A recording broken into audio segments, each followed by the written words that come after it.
Praise the Lord. இன்றைக்கு நாம் daily dose of divine சேனலில் மத்தேயு 3ஆம் அதிகாரம் மற்றும் சங்கீதம் 3ஆம் அதிகாரமும் வாசிக்க கேட்போம். கர்த்தாவே, உம்முடைய வேதத்தில் உள்ள அதிசயங்களை பார்க்கும்படிக்கு எங்கள் இருதயத்தின் கண்களை திறந்தருளும் சுவாமி. ஆமேன். மத்தேயு 3ஆம் அதிகாரம். அந்நாட்களில் யோவான் ஸ்நானன் யூதேயாவின் வனாந்தரத்தில் வந்து, மனந்திரும்புங்கள், பரலோக ராஜ்யம் சமீபித்திருக்கிறது என்று பிரசங்கம் பண்ணினான். கர்த்தருக்கு வழியை ஆயத்தப்படுத்துங்கள், அவருக்கு பாதைகளை செவ்வை பண்ணுங்கள் என்று வனாந்தரத்திலே கூப்பிடுகிறவனுடைய சத்தம் உண்டென்று ஏசாயா தீர்க்கதரிசியினால் சொல்லப்பட்டவன் இவனே. இந்த யோவான் ஒட்டகமயிர் உடையை தரித்து தன் அறையில் வார்க்கச்சையை கட்டி கொண்டிருந்தான். வெட்டுக்கிளியும் காட்டுத்தேனும் அவனுக்கு ஆகாரமாயிருந்தது. அப்பொழுது எருசலேம் நகரத்தாரும் யூதேயா தேசத்தார் அனைவரும் யோர்தானுக்கு அடுத்த சுற்றுப்புறத்தார் யாவரும் அவனிடத்திற்கு போய் தங்கள் பாவங்களை அறிக்கையிட்டு யோர்தான் நதியில் அவனால் ஞானஸ்நானம் பெற்றார்கள். பரிசேயரிலும் சதுசேயரிலும் அநேகர் தன்னிடத்தில் ஞானஸ்நானம் பெறும்படி வருகிறதை அவன் கண்டு, விரியன் பாம்பு குட்டிகளே, வரும் கோபத்துக்கு தப்பித்துக்கொள்ள உங்களுக்கு வகை காட்டினவன் யார்? மனம் திரும்புதலுக்கு ஏற்ற கனிகளை கொடுங்கள். ஆபிரகாம் எங்களுக்கு தகப்பன் என்று உங்களுக்குள்ளே சொல்லிக்கொள்ள நினையாதிருங்கள். தேவன் இந்த கல்லுகளினாலே ஆபிரகாமுக்கு பிள்ளைகளை உண்டு பண்ண வல்லவராயிருக்கிறார் என்று உங்களுக்கு சொல்லுகிறேன். இப்பொழுதே கோடாரியானது மரங்களின் வேர் அருகே வைத்திருக்கிறது. ஆகையால் நல்ல கனி கொடாத மரமெல்லாம் வெட்டுண்டு அக்கினியிலே போடப்படும். மனம் திரும்புதலுக்கென்று நான் ஜலத்தினால் உங்களுக்கு ஞானஸ்நானம் கொடுக்கிறேன். எனக்கு பின் வருகிறவரோ என்னிலும் வல்லவராயிருக்கிறார். அவருடைய பாதரட்சைகளை சுமைக்கிறதற்கு நான் பாத்திரன் அல்ல. அவர் பரிசுத்த ஆவியினாலும் அக்கினியினாலும் உங்களுக்கு ஞானஸ்நானம் கொடுப்பார். தூற்றுக்கூடை அவர் கையில் இருக்கிறது. அவர் தமது களத்தை நன்றாய் விளக்கி தமது கோதுமையை களஞ்சியத்தில் சேர்ப்பார். பதரையோ அவியாத அக்கினியினால் சுட்டரிப்பார் என்றான். அப்பொழுது யோவானால் ஞானஸ்நானம் பெறுவதற்கு இயேசு கலிலேயாவை விட்டு யோர்தானுக்கு அருகே அவனிடத்தில் வந்தார்.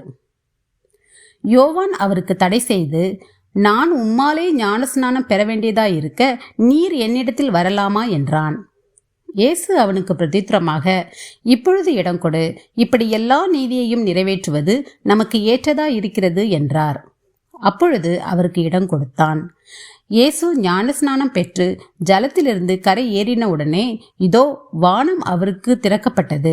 தேவ ஆவி புறாவை போல இறங்கி தம்மேல் வருகிறதை கண்டார். அன்றியும் வானத்திலிருந்து ஒரு சத்தம் உண்டாகி, இவர் என்னுடைய நேசகுமாரன், இவரில் பிரியமாயிருக்கிறேன் என்று உரைத்தது. சங்கீதம் 3ஆம் அதிகாரம். கர்த்தாவே, என் சத்துருக்கள் எவ்வளவாய் பெருகியிருக்கிறார்கள். எனக்கு விரோதமாய் எழும்புகிறவர்கள் அநேகர்.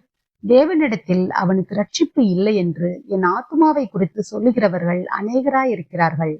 ஆனாலும் கர்த்தாவே, நீர் என் கேடகமும் என் மகிமையும் என் தலையை உயர்த்துகிறவருமாயிருக்கிறீர். நான் கர்த்தரை நோக்கி சத்தமிட்டு கூப்பிட்டேன். அவர் தமது பரிசுத்த பர்வதத்திலிருந்து எனக்கு செவி கொடுத்தார். நான் படுத்து நித்திரை செய்தேன், விழித்து கொண்டேன். கர்த்தர் என்னை தாங்குகிறார். எனக்கு விரோதமாக சுற்றிலும் படையெடுத்து வருகிற 10,000 பேருக்கும் நான் பயப்படேன். கர்த்தாவே, எழுந்தருளும். என் தேவனே, என்னை ரட்சியும். நீர் என் பகைஞர் எல்லாரையும் தாடியிலே அடித்து துன்மார்க்கருடைய பற்களை தகர்த்து போட்டீர். ரட்சிப்பு கர்த்தருடையது. தேவரீருடைய ஆசீர்வாதம் உம்முடைய ஜனத்தின் மேல் இருப்பதாக. ஆமேன். நாம் ஜெபிப்போம். அன்புள்ள இயேசு சுவாமி, இந்த அருமையான காலை வேலையை தந்ததற்காக உமக்கு நன்றி இயேசப்பா. எத்தனையோ பேருக்கு இல்லாத ஸ்லாக்கியத்தையும் பாக்கியத்தையும் அற்ப பாவிகளும் தூசுகளுமாகி எங்களுக்கு தந்திரே, அதுக்காக உமக்கு நன்றி இயேசப்பா. எங்களுடைய ஆயுசு நாளில் ஒரு நாளை கூட்டி செத்ததாயோக்காக உமக்கு நன்றி இயேசப்பா. இந்த நாளை உம்முடைய கரத்திலே ஒப்பு கொடுக்கிறோமப்பா. எனக்கு விரோதமாக சுற்றிலும் படையெடுத்து வருகிற 10,000 பேருக்கும் நான் பயப்படேன் என்று சங்கீதக்காரன் சொல்லியிருக்கிறது போல, இந்த உலகத்திலே எங்களுக்கு எத்தனை பாடுகள், துயரங்கள், துக்கங்கள், சோதனைகள் வந்தாலும் எல்லாவற்றிலும் இருந்து எங்களை பார்த்துக்கொள்வீர் என்று நாங்கள் விசுவாசிக்கிறோம் அப்பா. திகையாதே, கலங்காதே, நான் உன் தேவன் என்று சொல்லியிருக்கிறேன். அந்த தைரியத்திற்காக உமக்கு நன்றி அப்பா. தேவனால் கூடாத காரியம் ஒன்றுமில்லை, தேவனால் எல்லாம் கூடும் என்று சொல்லியிருக்கிறீர் அப்பா. ஸ்தோத்திரம் ஆண்டவரே, நன்றி ஏசப்பா. அப்பா, இந்த நாளிலும் கூட கர்த்தாவே, எங்கள் கையின் பிரயாசங்களை வாக்கிச்சதிலும் கைட்டு செய்கிற ஒவ்வொரு காரியங்களையும் ஆசீர்வதித்து கொடுத்துள்ள வேண்டுமா ஜெபிக்கிறோம்.